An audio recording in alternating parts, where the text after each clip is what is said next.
Shall we all open our Bibles to the book of Matthew chapter 5? आज के अध्ययन के लिए मत्ती का जो है 5वां अध्याय उसका 13वां वचन 13 से लेकर 15 हम सब मिलकर पढ़ेंगे. We are going to read from Matthew chapter 5 verses 13 to 15. I'm going to read in English. I request sister to help me with the Hindi. You are the salt of the earth, but if salt has lost its taste, how shall its saltiness be restored? It is no longer good for anything except to be thrown out and trampled under people's feet. You are the light of the world. A city set on a hill cannot be hidden. Nor do people light a lamp and put it under a basket, but on a stand, and it gives light to all in the house. Sister, can you please read 13 to 15? पृथ्वी के नमक हो, परंतु यदि नमक का स्वाद बिगड़ जाए तो वहाँ फिर किस वस्तु से नमकीन किया जाएगा? फिर वहाँ किसी काम का नहीं, केवल इसके ही बाहर फेंका जाए और मनुष्यों के पैरों तले रौंदा जाए. तुम जगत की ज्योति हो, और जो नगर पहाड़ पर बसा हुआ है वहाँ छिप नहीं सकता. और लोग दिया जलाकर पैमाने के नीचे नहीं परंतु दीवट पर रखते हैं. तब उससे घर के सब लोगों को प्रकाश पहुँचता है. उसी प्रकाश तुम्हारा 15. Yes, thank you. Praise the Lord. Hallelujah. We all know that this passage that we have read, ये जो वचन अभी हमने पढ़ा है, this is from the Sermon on the Mount, जो पहाड़ी उपदेश से है. Hallelujah. We know that Matthew chapter 5, 6 and 7 are part of a big Sermon on the Mount which was given by the Lord Jesus Christ. Hallelujah. And there are so many things that the Lord talks to the Jews in those days. When he was talking first, it was to the Jews. Hallelujah. जब प्रभु यीशु मसीह तमाम अनेक चीजों को बता रहे थे उस समय में, उस पहाड़ी उपदेश में प्रभु किससे कह रहे थे? यहूदी लोगों से कह रहे थे. हालेलुया. और आज जो है हम जब इसको पढ़ते हैं, कितने सारे आत्मिक रहस्य हमारे लिए भी प्रभु ने यहाँ पर रखे हैं जो आज हमारे जीवन के लिए बहुत ही जरूरी है. Hallelujah. So when we look at this passage, we can find so many spiritual secrets that God has kept for us, which is so important for our day-to-day Christian life. Hallelujah. और आज जो है मैं खास कर आप लोगों से बताना चाहूँगा on one important aspect of our Christian life. हमारे विश्वासी जीवन का एक बहुत ही अहम हिस्सा जो है, उस विषय पर हम लोग बात करेंगे. And that aspect is of being a true witness. एक सच्चा गवाह बनना. How to be a true witness for Christ. प्रभु यीशु मसीह के हम कैसे एक अच्छे गवाह बने. Hallelujah. Moving before I go further, आगे जाने से पहले मैं आपको बताना चाहता हूँ, to be a witness is a fundamental, foundational thing for our Christian life. हमारे विश्वासी जीवन का बुनियादी चीज है क्या बनना? एक गवाह बनना. हालेलुया. Praise the Lord. गवाह बनना प्रभु यीशु के लिए, to witness for Christ is a foundational thing. बुनियादी चीज है विश्वासी जीवन का. ऐसी चीज नहीं है जो आप कह सकते हैं कि मुझे अच्छा लगेगा तो मैं करूंगा, या मुझे मौका मिलेगा तो मैं करूंगा. क्या हो सकता है आप ये भी सोचते होंगे कि मेरे लिए नहीं है, जो पासवान है, जो सेवकाई करते हैं उनके लिए है. तो मैं आज आपसे कहना चाहता हूं, गवाह बनना जो है हर एक मसीह के लिए है. Hallelujah. To be a witness is the task and the responsibility of every believer, not just of those who are in ministry, but every person who has been washed by the blood of Jesus has been made capable to be a witness for Christ. Hallelujah. Praise the Lord. और ये जो passage हमने पढ़ा है, ये जो वचन हमने पढ़ा है, यहाँ पे दो चीजों के बारे में प्रभु हमसे कहते हैं. काफी बार आप लोगों ने इसको पढ़ा होगा. Many times we have read this passage. There are two important things that God speaks to us through this passage. Jesus is telling us two identities. He's giving us two different, he's comparing us to two different things so that we can understand the qualities of those things, and we can know that because we have been compared with those things, what are the qualities that we need to have to be a good witness for Christ. Hallelujah. दो चीजों से प्रभु जो है यहाँ पर हमारी तुलना करते हैं, और वो दो चीजों से तुलना इससे करते हैं कि वो दो चीज जो है उसके गुण, उसके जो क्वालिटी है, गुण है, उसको समझने के बाद हम ये समझ लें कि हम अपने विश्वासी जीवन में कौन से गुण को पाए जैसे कि हम प्रभु की गवाह बन सकते हैं. हालेलुया. Praise the Lord. पहली चीज जो प्रभु यहाँ पे कहते हैं कि प्रभु कहते हैं आप जगत के लिए क्या हो? नमक हो. You are the salt. नमक तो हम सब जानते हैं, बिना नमक के हम रसोई में कुछ बना नहीं सकते. आप कितना भी अच्छा पकवान बना लो, आप अच्छे अच्छे मसाले उसमें डालो, सब कुछ करो, लेकिन अगर आप उसमें नमक नहीं डालते तो क्या हो जाएगा? नमकीन, वो बिना नमक के स्वादहीन हो जाएगा, बिना स्वाद का, और no taste. We might do many things. We might take a very good, beautiful recipe you might have, but after all your preparation, if you don't add the required amount of salt, the food is going to be tasteless. So what is salt doing over here? It's bringing taste into the food that we are eating. Yes? And salt has got many uses. One of the major use is bringing taste to our food. जो नमक होता है उसका जो है बहुत तरीके से नमक का हम इस्तेमाल कर सकते हैं. सबसे उत्तम चीज ये है कि हम नमक को सबसे ज्यादा हम खाने में स्वाद लाने के लिए इस्तेमाल करते हैं, है ना. उसके साथ साथ मान लीजिए अगर आपको अचार बनाना है तो आप क्या करोगे? उसमें थोड़ा सा ज्यादा नमक डालोगे. क्यों? क्या होता है उससे कि जो आपका अचार है, नमक ज्यादा रहने की वजह से लंबा समय अच्छा रहेगा, खराब नहीं होगा. If you are making a pickle, we add more salt so that it has more life. The pickle gets more life. So what is salt doing in that scenario? वहां पर नमक क्या कर रहा है? It is behaving as a preservative. नमक जो है वो उस पदार्थ को खराब होने से रोक रहा है.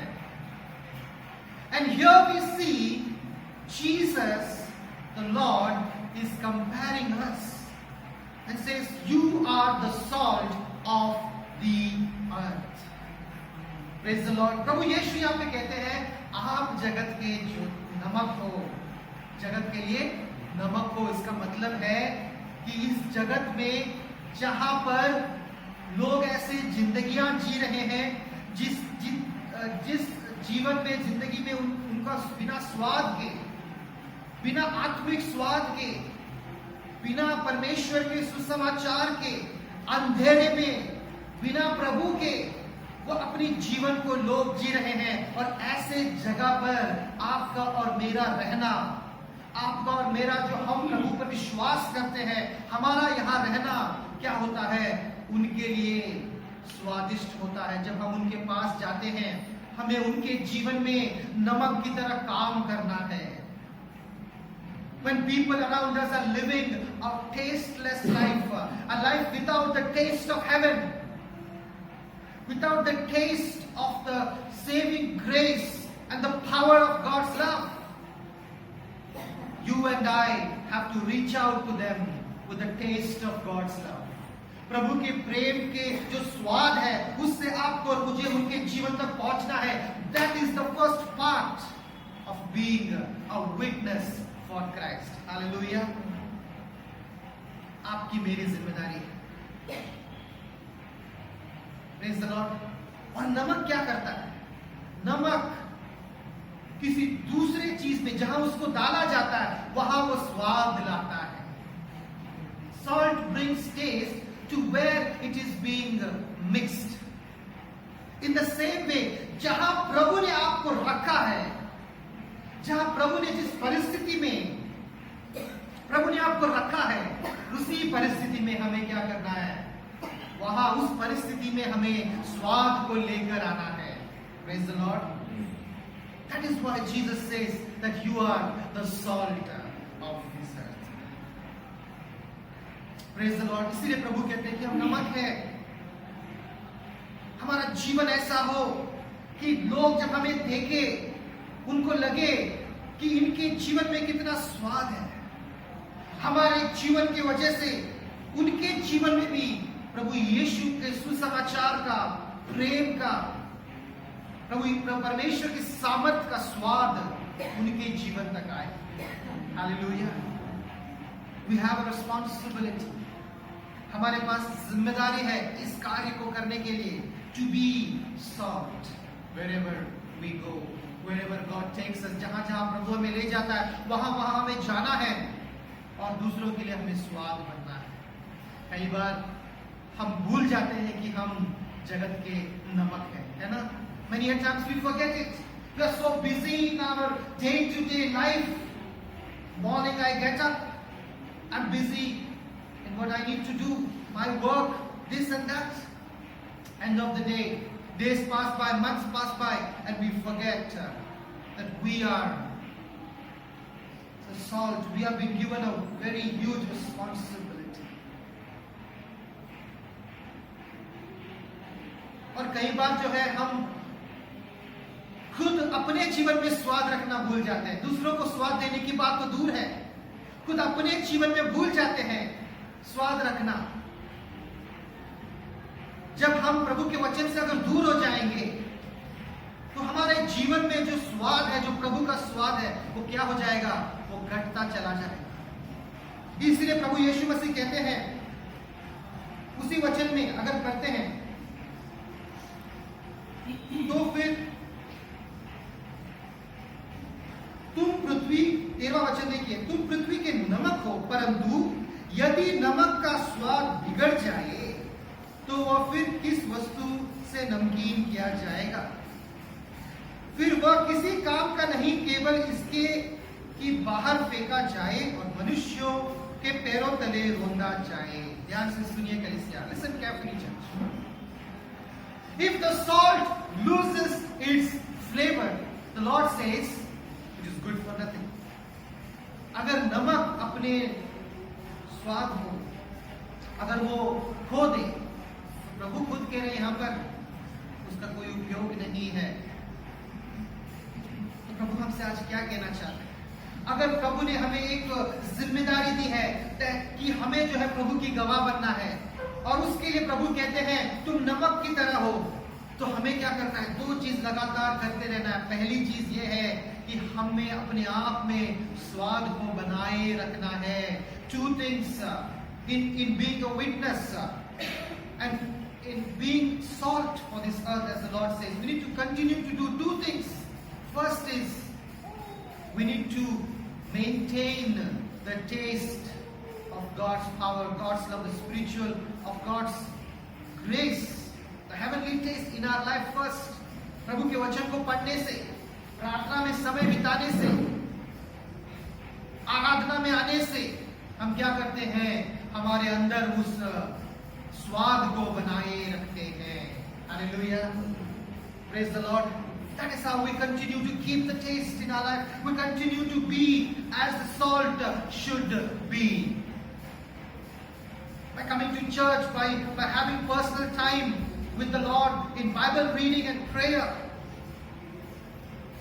we continue to keep the taste in us. And only when we continue to keep the taste in ourselves will we be able to be able to give taste to others as well. Hallelujah. Praise the Lord. नमक, तुम पृथ्वी के नमक हो. You are the salt. Remember this. Every day you remember, you are the salt. You get up in the morning, आप सुबह उठते हैं, प्रभु आपको कहाँ ले जा रहा है, किस परिस्थिति में ले जा रहा है, किस लोगों से प्रभु मिलाने जा रहा है, आप उनसे क्या बातें करने जा रहे हैं, आपका चाल चलन, आपका चरित्र, आप जिस तरह बोलेंगे उनसे, उससे आपका स्वाद आपके अंदर से, प्रभु ने जो स्वाद आप में रखा, आपके अंदर से उनके जीवन तक पहुंचेगा. लेकिन अगर हम भूल जाएं कि हम मसीह हैं, हम प्रभु के जन हैं, हम तो प्रभु ने मुझे नमक बनाया, मैं भूल गया, तो मेरा बोलना, मेरा चाल चलन जो है कैसा रहेगा, एक अन्य अविश्वासी की तरह ही रहेगा. कोई उसमें कोई भिन्नता नहीं रहेगी. हालेलुया. क्या आप लोग समझ रहे हैं? To be the salt of this earth. आगे देखते हैं, प्रभु कहते हैं उसके बाद में, कहते हैं 14 वचन, You are the light of the world. तुम जगत की ज्योति हो, तुम जगत की ज्योति हो. Salt and after that light. नमक के बाद ज्योति. Light. Light is such a wonderful thing. It's such a powerful thing. अंधेरे, अगर एक कमरा अंधेरा है, बिल्कुल अंधेरा है, उसमें आप छोटा सा कैंडल, मोमबत्ती छोटा सा जला दीजिए, थोड़े समय के बाद क्या हो जाएगा, उस छोटा सा जो मोमबत्ती कैंडल है एक कोने में रहेगा, लेकिन उसकी जो रोशनी है धीरे धीरे सारे कमरे में फैल जाएगी. उसी के रोशनी से आपके आंखों में उसकी रोशनी जब आएगी, आप कमरे में कहां पर क्या है आप देख पाओगे. हालेलुया. क्या मैं सही कह रहा हूं? That's the power of light. One candle in a corner of a dark room can illuminate the whole room slowly. That is what the Lord wants us to understand when He says that you are the light of this world. You are called to be a witness. And that is why Jesus says you are the salt and you are the light. प्रभु ने आपको बुलाया है कि आप गवाह बने प्रभु के लिए. और नमक कैसा जाकर स्वाद देता है, जो लाइट जो है, रोशनी, ज्योति जो है, वो अपनी जगह जहां जहां वो जाता है, वो रोशनी को ले जाता है. आपको और मुझे वैसे ही करना है. Hallelujah. That should be our Christian life. That is the way we need to live. Wherever we go, we carry the light of the gospel with us. जहां भी हम जाते हैं, प्रभु की सुसमाचार की रोशनी को हम ले जाते हैं. Hallelujah. Church, I'm talking to you about being a witness for Christ. मसीह के गवाह बनने के विषय में कलीसिया में आपसे बातें कर रहा हूं. और दो मुख्य चीजें जो प्रभु यीशु ने हमसे कहा है, उस पर हमने अभी अध्ययन किया है. हालेलुया. उस पर हमने अभी अध्ययन किया है.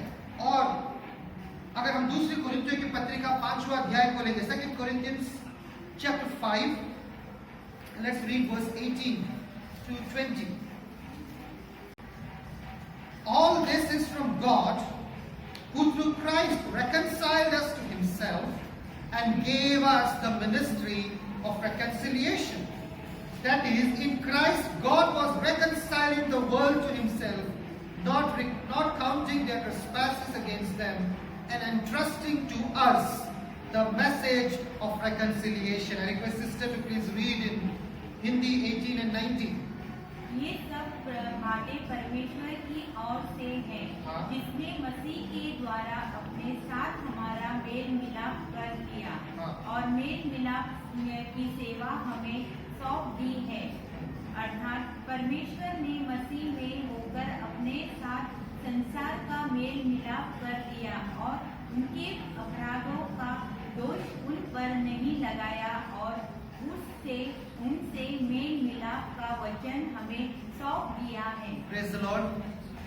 God has committed to us the ministry of reconciliation. Hallelujah. ध्यान से सुनिए. परमेश्वर ने जो है संसार से जो मेल मिलाप करने की जो सेवा है, वो किसके हाथों में दिया है? आपके और मेरे हाथों में दिया है. यहाँ पे वचन कहता है ये आपका और मेरी जिम्मेदारी है. एक जिम्मेदारी हमें दिया गया है. क्या करने के लिए? संसार को जो है और परमेश्वर, संसार जो परमेश्वर से भटका हुआ है, उनको परमेश्वर के पास लाकर उनका परमेश्वर के साथ, प्रभु यीशु के साथ मेल मिलाप करना, वो जिम्मेदारी आपको और मुझे दिया गया है। वचन यहां पर कहता है, हालेलुया। और अगर 20वें वचन को पढ़ेंगे, verse 20, therefore we are ambassadors for Christ, God making his appeal to us, we implore you on behalf of Christ, be reconciled to God. Sister Hindi, इसलिए हम मसीह के राजदूत हैं, हाँ। मानो परमेश्वर हमारे द्वारा विनती कर रहा है। हम मसीह की ओर से निवेदन करते हैं कि परमेश्वर के साथ मेल मिलाप कर लो। Hallelujah, praise the lord. तो यहां पर देखो वचन कहता है कि परमेश्वर ने हमें क्या बनाया है? राजदूत बनाया है। God has made us his ambassadors. Not talking about ambassadors, we need to understand. अगर हम राजदूत के बारे में देखें तो पहले हमें यह समझ लेना है कि राजदूत कौन होता है। Who is an ambassador? Ambassador या राजदूत वो होता है जो राज्य होता है, kingdom. If there is a kingdom and a king, the king will send some appointed person to another kingdom. अगर उसे कोई संदेश देना है, राजा को कोई संदेश देना है दूसरे राज्य को, तो क्या करेगा? एक राजदूत को तैयार करेगा, एक official, high ranking official in the kingdom, उसको तैयार करेगा, उसको कहेगा कि मेरे तरफ से तुम उस राज्य में जाओ और मेरा ये जो संदेश है उस राज्य के राजा को, लोगों को पहुंचा कर वापस आओ। An ambassador has a royal task, a noble task. एक राजदूत जो होता है उसको एक बहुत ही अहम कार्य दिया गया होता है। उसके पास एक अधिकार भी होता है, क्योंकि वो अब राजा से उसने वो आज्ञा पाई है उस काम को करने के लिए। Hallelujah. An ambassador has got that position because of his office, and he has got his task ahead of us to represent his kingdom wherever he is being sent to. जहां जहां वो राजदूत जाता है उसे अपने राज्य को जो है वहां पे अपने राज्य को दर्शाता है, अपने राज्य को वो वहां पर लेकर जाता है। हालेलुया। उसके संदेश को वहां पहुंचाता है। वचन यहाँ पे कहता है प्रभु ने आपको और मुझे क्या बनाया है? राजदूत बनाया है। Hallelujah. That is why church, to be a witness is an important thing. प्रभु के लिए गवाह बनना जो है बहुत ही अहम बात है, बहुत ही जरूरी बात है। Hallelujah. Praise the Lord.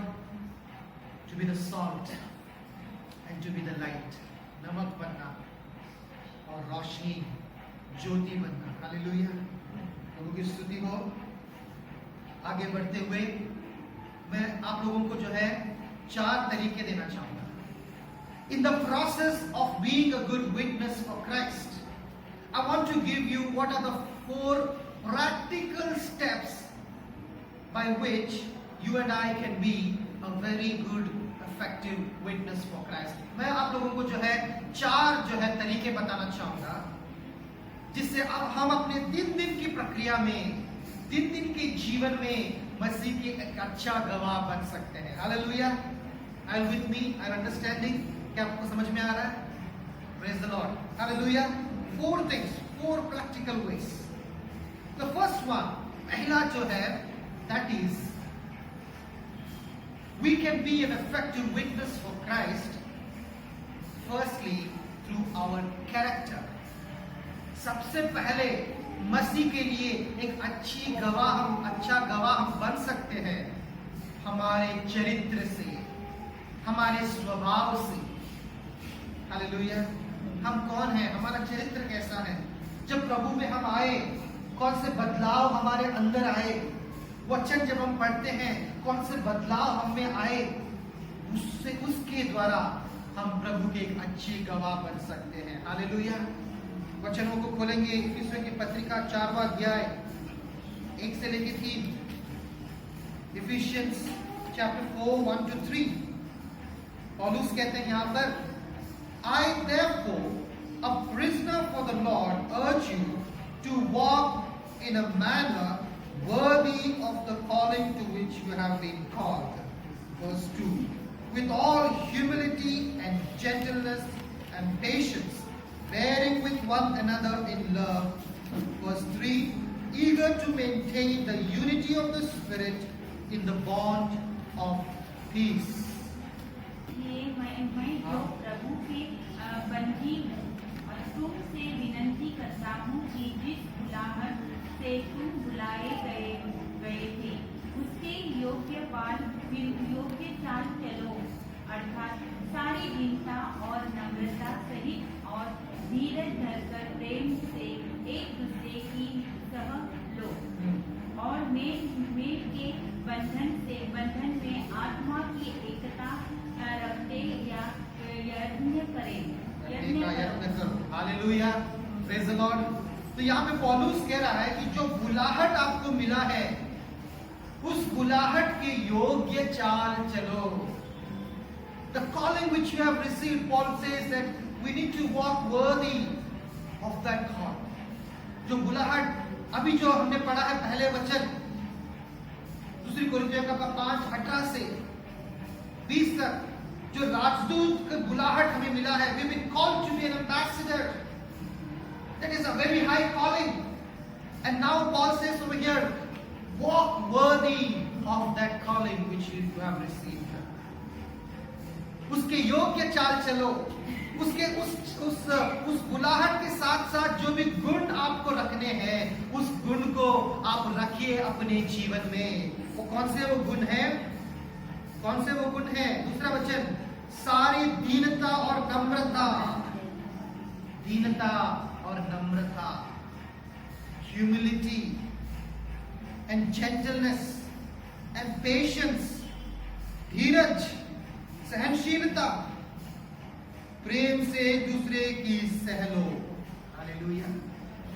These are the qualities which will set you apart, which will identify that you are being an effective witness for Christ.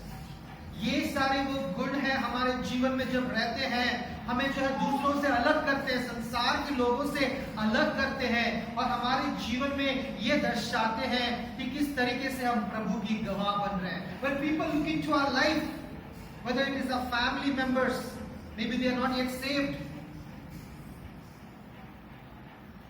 the people we live with, our neighbors, when people look into our life and they see these qualities in our life, that in itself is being a witness. Your quality is witnessing for Christ in their life.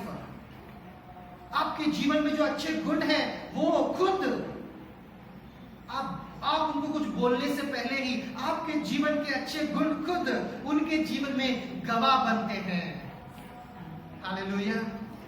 उनके जीवन में एक गवाही देते हैं। उनके जो है कॉन्शियस में, उनका जो मन है उसमें वो सोचते हैं कि इनके अंदर ये अच्छे गुण कहां से आए हैं, कैसे ये इन गुणों को दिखा पा रहे हैं। It makes them think, वो सोचने लगते हैं और उसके बाद वही सोच आपके गुणों के द्वारा वही सोच उनको धीरे धीरे मसीह के करीब लेकर आता है। Hallelujah. And that is why the first way we can be an effective witness for Christ is through our character. I'll give you one more passage. That is Colossians chapter 3, verses 12 to 15. कोलोसियों की पत्रिका 3 अध्याय 12 से 15 पढ़ेंगे। Put on them as God's chosen ones, holy and beloved, compassionate hearts, kindness, humility, meekness, and patience, bearing with one another. And if one has a complaint against another, forgive each other, as the Lord has forgiven you. So you also must forgive. Above all these, put on love, which binds everything together in perfect harmony. Hallelujah. Till verse 14, sister. chapter 3, 12 to 14. Colossians. Yes. इसलिए परमेश्वर के चुने हुओं के समान जो पवित्र और प्रिय है, बड़ी करुणा और भलाई और दीनता और नम्रता और शीतलता धारण करो। और यदि किसी पर दोष देने का कोई कारण हो तो एक दूसरे की सह लो और एक दूसरे के अपराध क्षमा करो। जैसे प्रभु ने तुम्हारे अपराध क्षमा किए, वैसे ही तुम भी करो। इस सब के ऊपर प्रेम को जो सिद्धता का कटिबंधन है बांध लो। Hallelujah. Praise the Lord. So we see over here that Paul is giving us a list of qualities. पौलुस यहाँ पर जो है एक लिस्ट अच्छे गुणों का दे रहे हैं, जिसके द्वारा जिसको पाने से हम क्या करते हैं, हम प्रभु के लिए अच्छी गवाह बन सकते हैं। We can be an effective witness for Christ through our character when you work on these things. मैं आपसे कह दूं, ये वचन को एक बार पढ़ने से आपके अंदर ये सारे गुण नहीं आएंगे, या 2 बार पढ़ने से भी नहीं आएंगे, कई महीनों से आप पढ़ोगे फिर भी नहीं आएंगे। आपको इसके ऊपर काम करना है। You need to start working on these qualities by the power of the Holy Spirit. Only then can you see these qualities in your life. आपको कार्य करना है। मेरे जीवन में ये दिए हुए गुण में कौन सा गुण है, कौन सा नहीं है। You need to look into your life.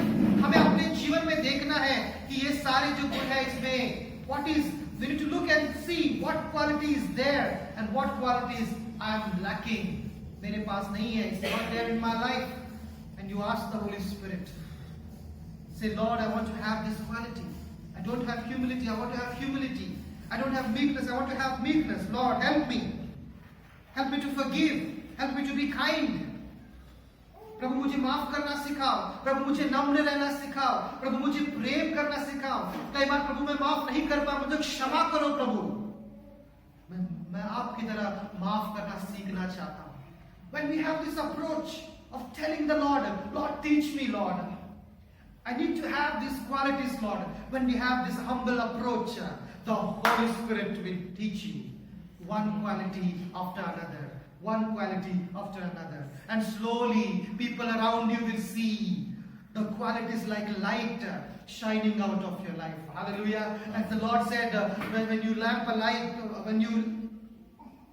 lamp, what do? You don't keep it under a cot, correct?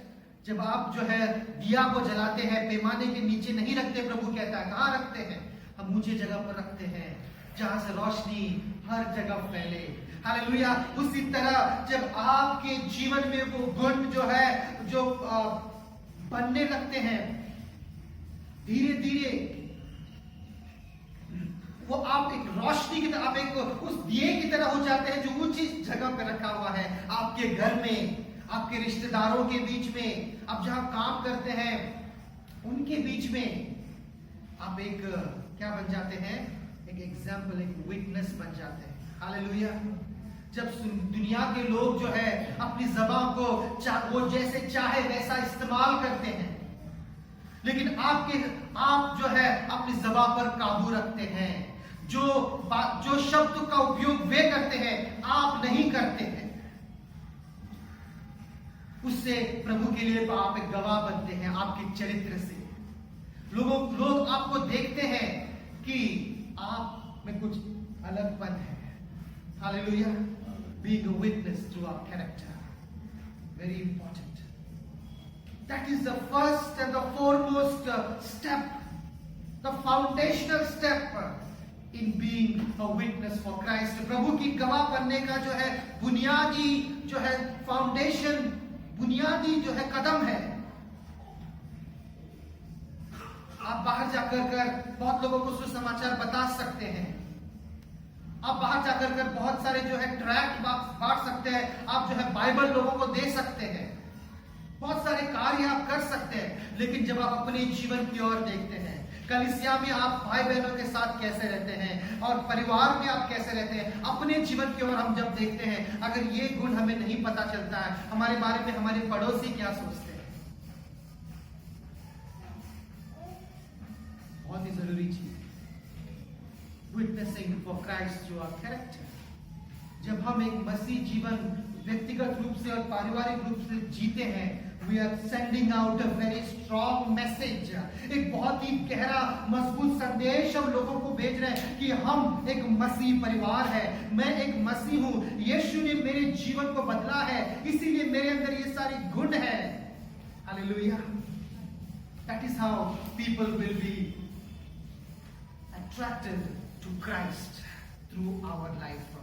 उसी तरीके से हमारे जीवन के द्वारा लोग जो है मसीह की ओर आकर्षित होंगे।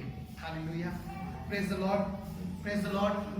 The second method, church, in being an effective witness. दूसरा जो तरीका है अच्छे गवाह बनने का मसीह के लिए, that is through acts of kindness or good works. अच्छे कार्य करने से, जो कार्य प्रभु ने हमारे लिए पहले से ही नियुक्त किया है, उन कार्यों को दिन प्रतिदिन के जीवन में करने से। हालेलुया। अगर एक अच्छा आम का पेड़ है, एक अच्छा पेड़ है आम का, उसमें कौन से आम लगेंगे? खट्टे आम लगेंगे, अच्छे आम लगेंगे ना, स्वादिष्ट आम लगेंगे। If there is a good mango tree, it will give good sweet mangoes. In the same way, if you are a good Christian, your life should show the good fruit by itself.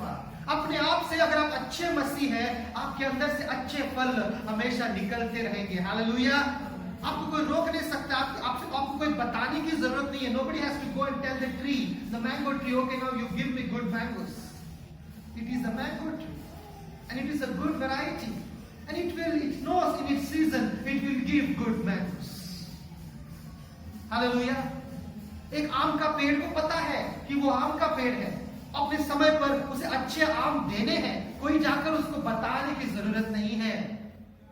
Praise the Lord. उसी तरीके से हमारे जीवन में भी हम जब अच्छा मसीह बन जाते हैं, we understand what it is to be the salt, the light, what it is to have a good character.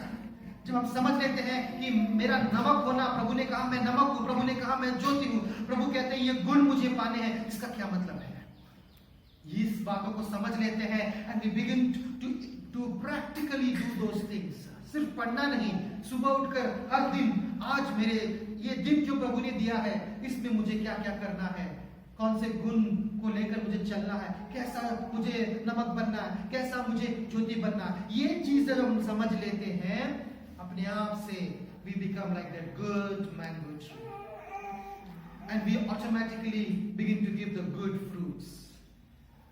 हम उस अच्छे आम के पेड़ की तरह होकर अच्छे फल देना शुरू कर देते हैं। Hallelujah. If you're walking on the street, suddenly you see someone in need, you will not just walk by. मुझे टाइम हो गया, बिजी हूँ मैं। You will make a moment, you take a moment to help that person. थोड़ा समय लेंगे आप उस व्यक्ति को मदद करने के लिए। रास्ते पे आप जा रहे हैं, कोई व्यक्ति है जिसको आपको लगता है, पवित्र आत्मा आपसे कह रहा है कि आपको उसके लिए कुछ करना है, छोटा सा हो सकता है, 30 सेकंड आपको लगेंगे या 1 मिनट आपको लगेगा उसको कुछ मदद देने में। Hallelujah. Starting from small things even to bigger things, God has called you and me to do good works. छोटे चीजों से लेकर बड़े चीज प्रभु ने आपको और मुझे अच्छे काम करने के लिए बुलाया है। मैथ्यू चैप्टर 5 वापस जाएंगे, मत्ती का 5वां अध्याय और 16वां वचन। Matthew chapter 5 verse 16। प्रभु क्या कहते हैं? Matthew chapter 5 verse 16। In the same way, let your light shine before others, so that they may see your good works and give glory to your Father who is in heaven.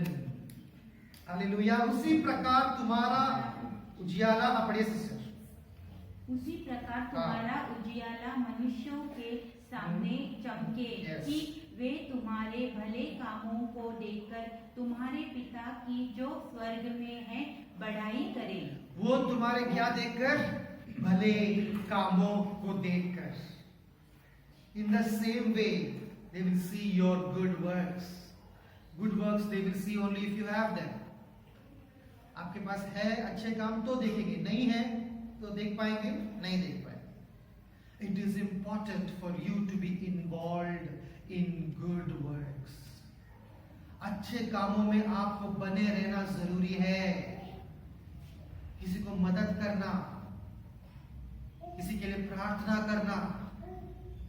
अगर आपको किसी भाई बहन कोई संकट में तकलीफ में, आपको अपने घर के जो है कंफर्ट से आपको निकल कर जाना है, उनकी मदद करने के लिए आपको तैयार रहना है जाने के लिए. Hallelujah.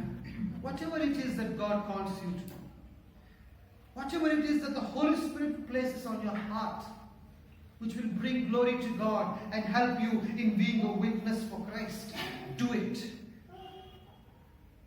Hallelujah. उसे करो जो भी पवित्र आत्मा आपसे कहता है. We need to be serving the Lord with all that we have. Our life, our time, our energies, our talents, our finances, हर चीज जो प्रभु ने हमें दिया है, हमारा जीवन, हमारी सोच, हमारे गुण और हमारे जो है धन, सब कुछ जो भी प्रभु ने हमें दिया है, सबका हमें इस्तेमाल करना है प्रभु की गवाह बनने के लिए. Hallelujah. Be ready, don't hold back. जो भी प्रभु कहता है अभी मेरी गवाह बनो, इस परिस्थिति में अच्छे काम को करो, अपना समय दो, तो समय देने के लिए तैयार हो जाइए. प्रभु कहता है इस समय मेरी गवाह बनो और यहाँ पर आपके जो ये गुण है, अच्छे गुण मेरे लिए इस्तेमाल करो. आप वहां उस गुण को प्रभु के लिए इस्तेमाल करने के लिए आपको तैयार रहना है. अगर प्रभु आपसे कहता है वो कोई भाई बहन जरूरत में है और आप ऐसे परिस्थिति में हैं जहां आप प्रभु ने आपको दिया है और आप उनकी मदद कर सकते हैं, आपको हाथ बढ़ाकर उनकी मदद करना है. Hallelujah. Good works. When we do these good works, we are being an effective witness for Christ. Hallelujah. Open with me to Galatians chapter 6 verse 9. गलतियों की पत्रिका 6 अध्याय 9वां वचन. And let us not grow weary in doing good, for in due season we will reap if we do not give up. Hallelujah. हम भले काम करने में साहस करना छोड़े, क्योंकि यदि हम ढीले न हो तो ठीक समय पर कटनी करेगी. Hallelujah. Hallelujah. We are going to reap a good harvest. एक अच्छी फसल को हम काटने जा रहे हैं हमारे जीवन में. कब काटेंगे? जब हम बोएंगे. पहले फसल काटने के लिए पहले बीज बोना पड़ता है, और वो जो बीज है वो आपके अच्छे काम है. जहां जहां प्रभु आपको ले जाता है, सबसे पहले अपने परिवार से शुरू करेंगे. कौन सा अच्छे काम मैं मेरे परिवार वालों के जीवन में कर सकता हूं, जहां प्रभु ने मुझे रखा है. मेरे परिवार में मैं कौन से भले काम से उनके लिए आशीर्वाद बन सकता हूं. First, beginning with my family, what are the good works I can do within my family, so that I can be a witness for Christ, starting from my family, and then in my church, and then in my workplace, and then wherever God leads me to. मेरे परिवार से लेकर कलीसिया में के बाद मैं जहां जहां काम करता हूं वहां, और जहां जहां प्रभु मुझे ले जाएगा, कौन से अच्छे काम मैं कर सकता हूं ताकि मैं प्रभु के लिए एक अच्छे गवाह बन सकूं. Hallelujah. Praise the Lord. The second method, church, in being an effective witness is your good works, the good works. Hallelujah. And the third method by which we all can be an effective witness, by we can witness for Christ, is sharing the gospel. Is sharing the gospel publicly. Hallelujah. Public evangelism is an effective tool in being an effective witness for Christ. Hallelujah. सामाजिक तौर पे सुसमाचार को बताना, वो तीसरी जो है रास्ता है जिससे हम प्रभु की गवाह को बन सकते हैं. witnessing for Christ publicly. Acts chapter 2 verse 14. Acts chapter 2 verse 14. But Peter, standing with the 11, lifted up his voice and addressed them. Men of Judea and all who dwell in Jerusalem, let this be known to you and give ear to my words. Hallelujah. What is happening here? We all know that this was the day of Pentecost when the Holy Spirit came. यहाँ पर हमें पता है कि ये Pentecost का दिन पवित्र आत्मा जब आया, जिस तरीके से प्रभु ने कहा था कि तुम सामर्थ्य को पाओगे जब पवित्र आत्मा तुम्हें मिलेगा और तुम क्या बनोगे, मेरी गवाह बनोगे. The Lord has said, you shall receive power when the Holy Spirit comes on you and you shall be my witnesses. Acts chapter 1 verse 8. You shall be my witnesses. प्रभु ने कहा और वहां पे यही चीज हो रहा है. जब पवित्र आत्मा का अभिषेक, पवित्र आत्मा की सामर्थ्य चेलों पर उतरा तो वहां पर क्या हुआ, वो अन्य भाषाओं में बोलने लगे. उसके बाद पतरस खड़ा हुआ और वो सब लोगों को एक साथ प्रभु के सुसमाचार वचन को सुनाने लगा. Hallelujah. To be a public witness, to share the gospel in public, you need the courage and the power and the authority which is given to you by the Holy Spirit of God. पवित्र आत्मा ने आपको वो सामर्थ्य दे दिया है कि आप क्या कर सके. आप जहां जहां जाए, अगर प्रभु आपको मौका दे, आपके काम के जगह पर 4 लोग या 5 लोग या थोड़े लोग बैठे हैं और वो सुनना चाहते हैं प्रभु को, प्रभु के बारे में, प्रभु ने आपको मौका दिया, पवित्र आत्मा आपको सामर्थ्य देगा, उस मौके को मत गवाइए, प्रभु के लिए गवाह बनिए. Tell them about Christ. Are you worried about what words to use? Don't be worried. Holy Spirit will give you the right words. अगर आपको लगता है कि कौन से शब्द का मैं इस्तेमाल करूं, आप घबराइए मत. पवित्र आत्मा आपको सही शब्द देगा. उस समय प्रभु आपको इस्तेमाल करेगा. Hallelujah. The third method, church, is public witness. सामाजिक तौर पे प्रभु यीशु मसीह का सुसमाचार बताना. And the fourth and the last method, and I believe that this method is very practical in our day-to-day lives. हमारे in our country, the circumstances where we are living right now, जो परिस्थितियों के बीच में आज हम जी रहे हैं हमारे इस देश में, मेरा विश्वास है, मेरा मानना है कि ये जो तरीका है, चौथा तरीका भी मैं आपको बताऊंगा, सबसे जरूरी और सबसे जो है प्रैक्टिकल, जो कार्य में आप दिन प्रतिदिन कर सकते हैं, ऐसा तरीका. Hallelujah. And that fourth method is personal witnessing. निजी तौर से गवाह बनना. Personal witnessing, one-on-one witnessing. एक व्यक्ति दूसरे व्यक्ति को जो है प्रभु के बारे में बताना. Hallelujah. It's a very effective method of being a witness for Christ. And let me remind you, you cannot be a personal witness until you have learned to be the salt, the light, and you have learned to witness for Christ through your character and through your good works.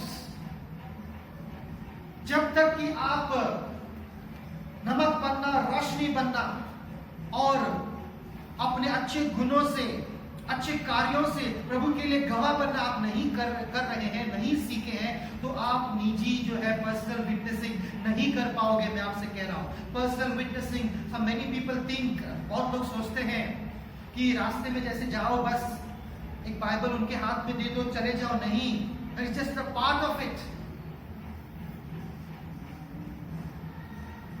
कई बार मैंने देखा है बहुत सारी संस्थाओं में वो लोग कहते हैं कि नहीं, उनसे बातें नहीं करना है. जिसको आप बाइबल दे रहे हैं उनसे कुछ बातचीत आपको नहीं करना है, बस आप दे दो, बाकी का काम पवित्र आत्मा देख लेगा. पवित्र आत्मा ने आपको एम्बेसडर क्यों बनाया? प्रभु ने आपको राजदूत क्यों बनाया? प्रभु ने आपके हाथ में जो मेल मिलाप की सेवकाई किसके दी है? जहां फिलिप को जो है पवित्र आत्मा ले गया, कहा एक व्यक्ति जो इथियोपिया से यरूशलेम आया था, आराधनालय में वापस जा रहा था, यशायाह की किताब को पढ़ रहा था. Isaiah 53, he was reading the Enoch from Ethiopia, and the Holy Spirit takes Philip to him. Why? Because he did not have the copy of the Bible, only to give a copy of the Bible in his hand and just to go away? Not at all. पवित्र आत्मा Philip को वहां इसलिए ले गया क्योंकि वो जो पढ़ रहा था उसे समझ में नहीं आ रहा था, और उसको समझाए, वचनों से खोलकर बताए कि वो जो आयसाया 53 है यीशु के बारे में लिखा है. The Holy Spirit had a task cut out for Philip to explain to the Ethiopian Enoch what he was reading from Isaiah 53, and it was talking about Christ. So my dear brothers and sisters, don't think that personal witnessing is just walking on the street or going into some place, just giving them a free copy of the Bible and going back. No. Ask the Holy Spirit what you should talk to that person. What words you should sow into his or her life. उनके जीवन में कौन से आत्मिक वचन को आपको बोलना है, पवित्र आत्मा से पूछिए, उनसे बात कीजिए, उस व्यक्ति से बात कीजिए. पवित्र आत्मा आपके द्वारा उससे बात करेगा और आपको इस्तेमाल करेगा to be a personal witness for Christ. Hallelujah. Personal witnessing. प्रभु यीशु के जीवन को अगर हम लोग देखें, प्रभु यीशु मसीह हमेशा personal witnessing ज्यादा करते थे. Looking to the life of Christ, Jesus was so involved in personal witnessing. If you go back to John chapter 4, we have a passage of the Samaritan, Jesus talking to the Samaritan woman. यूहन्ना का 4वें अध्याय को अगर हम लोग देखें, वहां पर प्रभु यीशु मसीह सामरी जो स्त्री है उससे बात कर रहे हैं. और 28वां वचन अगर हम लोग पढ़ेंगे, जॉन चैप्टर 4, माफ कीजिए, पहले John chapter 4, 1 minute. John chapter 4 verse 4. And he had to pass through Samaria. He had to pass through Samaria. The context here is the Lord is going from Judea to Galilee. प्रभु यीशु मसीह जो है यूदा प्रांत से लेकर के गलीली में जा रहे हैं. यूदा प्रांत से गलीली में जा रहे हैं, और वो रास्ते में कहां से जा रहे हैं? सामरी या जो नगर है वहां से गुजर रहे हैं. हालेलुया. प्रभु चाहते तो वैसे ही गुजर कर चले जाते, वो अपने सफर में थे. The Lord was on his journey. He could have just passed by. No, but he had already decided that he had to meet the Samaritan woman in that place, in that time, in that hour. उस सामरी स्त्री से मिलना प्रभु ने पहले ही तय किया था, और हमें पता है वहां पर क्या संवाद प्रभु और सामरी स्त्री के बीच में हुआ. How this sinful woman, when she meets the Lord, we know the conversation that took place over there. And he who had come there to take water for her physical needs, she went back having the living water, filled with living water for her spiritual needs. Hallelujah. वो स्त्री जो वहां पर आई थी शारीरिक जरूरतों के लिए, पानी लेने के लिए, प्रभु से मुलाकात हुआ, प्रभु से बातचीत हुई, उसके बाद उसके जीवन में उसने आत्मिक जल को पिया, जीवन जल को पिया, और वो अपने घर लौट कर गई. हालेलुया. और कहानी वहां खत्म नहीं होती है, बल्कि वहां शुरू होती है. The story doesn't end over there, it begins over there, because that lady goes back to her village, her town, and she loudly tells everyone, come and see a man who told me everything that I ever did. आओ देखो एक ऐसा व्यक्ति जिसने जो भी मैंने कभी भी जो किया था उस सब के बारे में मुझे बताया है. Could he be the Christ, the Messiah? क्या वो मसीहा हो सकता है? Hallelujah. She was doing a public witness after experiencing the personal witnessing power of Christ. She went on to become a public witness. Hallelujah. Praise the Lord. If you go back to John chapter 1, to understand more about the power of personal witnessing, निजी तौर से किसी को प्रभु में लाना, किसी को प्रभु के बारे में कहना निजी तौर पे, उसकी सामर्थ्य को समझने के लिए यूहन्ना का पहला अध्याय हम लोग देखते हैं. और 35 verse 35. It's written, the next day again John was standing with two of his disciples, and he looked at Jesus as he walked by and said, behold the Lamb of God. Hallelujah. तो यहाँ पे हम लोग देखते हैं कि यूहन्ना जो बपतिस्मा देने वाला था अपने चेलों के साथ, दो चेलों के साथ वहां पर खड़ा है, और क्या हो रहा है वहां पर? प्रभु यीशु वहां से गुजर रहे हैं। यूहन्ना का पहला अध्याय 35वां वचन, प्रभु यीशु वहां से गुजर रहे हैं, और यूहन्ना बपतिस्मा देने वाला प्रभु को देखकर कहते हैं, अपने चेलों से कहते हैं, देखो कौन जा रहा है, आपको पता है? Do you know who is passing by? John the Baptist is telling his disciples, do you know who is passing by? He's the Lamb of God who takes away the sins of the world. ये प्रभु का मेमना है जो जगत के सारे पापों को ले जाता है। When the two disciples heard the witness of John which he gave about Christ, जब ये दो चेलों ने सुना अपने कानों से वो गवाही को जो यूहन्ना बपतिस्मा देने वाले ने यीशु के बारे में कहा, आगे देखिए वचन में क्या होता है लिखा, what happens after that? The two disciples heard him say this, and they followed Jesus. Hallelujah. The power of personal witness. John the Baptist is witnessing to his two disciples about Christ. The moment he witnesses, what do? They start following Jesus. यूहन्ना बपतिस्मा का वचन को सुनकर तुरंत ही वचन कहता है वो यीशु के पीछे हो चले। आगे हम लोग देखेंगे तो वो प्रभु के पास जाते हैं, प्रभु से पूछते हैं, प्रभु आप कहाँ रहते हैं? प्रभु के साथ में वो उस दिन को बिताते हैं। अगले दिन जब वो प्रभु के साथ में उस दिन को बिताते हैं, हालेलुया, बहुत सारी बातें प्रभु से वो किए होंगे। They must have had a very good conversation with the Lord. They went and asked the Lord, two disciples of John the Baptist, Lord, where are you staying? The Lord said, come and see. They went with the Lord, they stayed with him that day. They must have had a good conversation. And they found a meaning and a purpose as they spent their time with the Lord. उनके जीवन में उन्होंने एक अर्थ को पाया, उद्देश्य को पाया, एक मकसद को पाया, जब उन्होंने अपना समय प्रभु यीशु के साथ बिताया। और उसके बाद क्या हुआ? उसके बाद वर्स 40 को पढ़िए। One of the two who heard John speak and followed Jesus was Andrew, Simon Peter's brother. जो दो लोग मसीह के पीछे गए थे उसमें से एक जो था अंद्रियास था। वो किसका भाई था? सिमोन पतरस का भाई था। और देखो वो क्या करता है। Verse 41. He first found his own brother Simon and said to him, we have found the Messiah, which means Christ. He brought him to Jesus. Jesus looked at him and said, so you are Simon, the son of John. You shall be called Cephas, which means Peter. Hallelujah. You see the power of personal witnessing. What began with John the Baptist witnessing for Christ made the two disciples to go to Jesus. Out of the two disciples, one disciple, Andrew, immediately goes to his brother Peter and brings him to Jesus. Hallelujah. आपको समझ में आ रहा है क्या हो रहा है यहाँ पर? यूहन्ना बपतिस्मा देने वाले ने यीशु के बारे में गवाही दी। दो चेले उसके प्रभु के पीछे चले। उसमें से एक अंद्रियास अगले दिन तुरंत जाकर अपने भाई पतरस को प्रभु के पास लेकर आता है।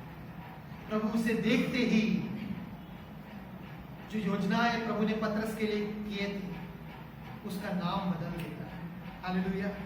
सिमोन से पतरस, पतरस माने पत्थर। हालेलुया। उसके बाद verse 43, the next day Jesus decided to go to Galilee. He found Philip and said to him, follow me. See the personal witnessing here. Personal निजी जो है गवाही का जो सामर्थ्य मैं आपको बताना चाहता हूँ वचन से। यूहन्ना बपतिस्मा देने वाले के पास उसके बाद दो चेले से अंद्रियास जाकर पतरस को लेकर आया। अभी प्रभु यीशु गलीली जा रहे हैं और यहाँ पर फिलिप से मिले हैं। फिलिप से कहते हैं मेरे पीछे हो ले, मेरे पीछे। फिलिप प्रभु के साथ चलने लगते हैं। फिलिप प्रभु के साथ चलने लगते हैं. Now Philip was from Bethsaida, the city of Andrew and Peter. And what does Philip do now? He's walking with the Lord. The Lord said to Philip, "Follow me." Verse 45. Philip found Nathanael and said to him, "We have found him of whom Moses in the law and also the prophets wrote, Jesus of Nazareth, the son of Joseph." Nathanael said to him, "Can anything come good out of Nazareth?" Philip said to him, "Come and see." Come and see. In other words, taste and see that the Lord is good. Hallelujah. The power of personal witness. निजी तौर पे जब हम गवाह देते हैं प्रभु का, उसका सामर्थ. हालेलुया. यहाँ पे देखिए किस तरीके से पर्सनल विटनेसिंग हो रहा है. और अभी कितने लोग प्रभु के साथ जुड़े हैं. पहले 2 चेले जुड़े थे, उसके बाद पतरस आया, उसके बाद फिलिप आया, उसके बाद अभी फिलिप नतानिएल को भी लेकर आया. Hallelujah. There's so much of tremendous power in personal witness. When you understand what it is to be the salt and the light, how you witness for Christ in your character, in the good works, you may not always find an opportunity to do a public witness. हो सकता है आपको हर बार मौका नहीं मिलेगा आपको सामाजिक तौर पे प्रभु के लिए गवाह बनने का, लेकिन आपको हमेशा मौका मिलेगा जरूर निजी तौर पे प्रभु के लिए गवाह बनने का. Hallelujah. In your family, among your relatives, in your workplace, if you're traveling in a train or bus, if you're in tune with the Holy Spirit, अगर पवित्र आत्मा के साथ में आप मिले हैं, कहते प्रभु मुझे आपकी गवाह बनना है. जहां भी मैं जाऊं, अगर आप काम पे जा रहे हैं, घर पे हैं, पड़ोसियों से बात कर रहे हैं, दोस्तों से बात कर रहे हैं, आप सफर कर रहे हैं, अगर आप सिद्ध मन को लेकर जा रहे हैं, तैयार मन को लेकर जा रहे हैं, पवित्र आत्मा आपको इस्तेमाल करेगा. It is as simple as a Samaritan woman telling her town what she experienced. Personal witnessing is all about telling others what you experienced in Christ. You don't need much theology for that. You don't need to go into a seminary for that. किसी seminary में जाके आपको बहुत बड़ा आपको certificate degree पढ़ाई की जरूरत नहीं है पर्सनल निजी गवाह बनने के लिए. All you need to have is your testimony. आपकी गवाही ही आपको सहायता करेगी. I was like this, and then Christ walked into my life, and everything changed. Hallelujah. That itself is so powerful, church. If you make a habit of sharing that to people around, we can see the same thing which is happening here in John chapter 1, the cascading effect of personal witnessing. The same thing can happen in our life today as well. उसी चीज जो यूहन्ना का पहले अध्याय में देखते, एक के बाद एक लोग इस तरह प्रभु में आ रहे थे, यही चीज आज हम अपने जीवन में भी कर सकते हैं. हालेलुया. तो सवाल ये है, क्या आप तैयार हैं? Question is, are you ready now to be a witness of Christ? I've told you from the Word of God how you can be a powerful and an effective witness. प्रभु के वचनों से मैंने आपसे बताया है किस तरीके से आप एक अच्छी गवाह प्रभु के लिए बन सकते हो. ये भी मैंने आपको बता दिया है कि ये कोई आपके लिए ये कोई चुनाव नहीं है. There is no choice here, church. If I want to be, I will be a witness, or I will just continue to live my quiet, my daily life. No. ऐसा ये कोई चुनाव नहीं है कि मुझे चाहे अच्छा लगे तो मैं करूंगा, नहीं तो मैं चुपचाप नहीं. We all have been called. We are ambassadors. Hallelujah. We have our task cut out for us. काम प्रभु का हमारे सामने रखा है, फल उठाकर हमें काम करना है. Hallelujah. Are you ready to be a person, to be an effective witness for Christ? क्या आप तैयार हैं प्रभु की गवाह बनने के लिए? Let's close. Thank you for your word that has come to our lives. But thank you, Lord, that you have reminded us that we are your witnesses of all that you are, Lord, of all that you have done for us on that cross of Calvary, all that you have done for us in our lives, for redeeming us, and how you are with us each and every single day of our lives, Lord. Thank you for your promises, Lord. Help us to be a witnesses of your power and of your love, of your grace, Lord, in this world where we are living, Lord. In this world full of darkness, Lord, help us to be the light. In this world where there is no flavor, help us to be the salt. Through our character, through our good works, Lord, emanating from the power of your word and your spirit, help us to witness for you, Lord. To that extent, I pray that you bless all my brothers and sisters. Enable each one of us to be the witnesses that you want us to be, Lord. Wherever we go, Lord, give us opportunities. Help us to be in tune with the Holy Spirit, to be ready to speak your word, whether to a single person or to many, Lord. Use us, Master. Anoint our tongues. Anoint our hearts and our minds, Lord. As instruments for your glory. Use us, Lord. Bless this church, Lord. Bless all the brothers and sisters. Commit all of us gathered here into your hands. The word that has been sown. Let it grow, Lord, to bring a bountiful crop. 100-fold, 60-fold, 30-fold. We give you glory and the honor. Bless the church, Father. Bless all brothers and sisters. Those who couldn't make it today. Once again, you surrender them into your hands. Whatever situation they are in, Lord, you be with them. Bless them, protect them, Father. Those who are not well, I pray that you heal them. Thank you so much once again, Lord, for this time. We give you the glory and the honor. In Jesus' name I pray. Praise the Lord.